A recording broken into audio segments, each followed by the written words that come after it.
పద అర్జెంట్గా బౌంటీని పట్టాలి. సారీ, నేను బౌంటీస్కి పని చేయను.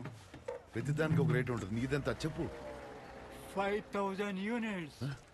దాంతో నేను కొత్తదే కొనొచ్చు కదరా. అయితే వెళ్ళి కొత్తదే కొనుక్కో. 3400 యూనిట్స్ అవే ఉన్నాయి నా దగ్గర.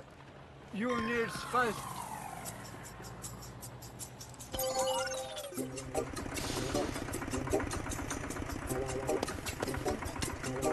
పదరా.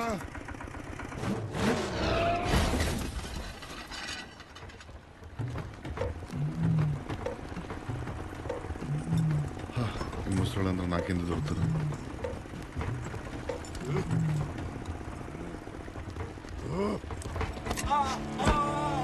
ప్యాంట్ జారకుండా పెట్టుకో ముసలోడా.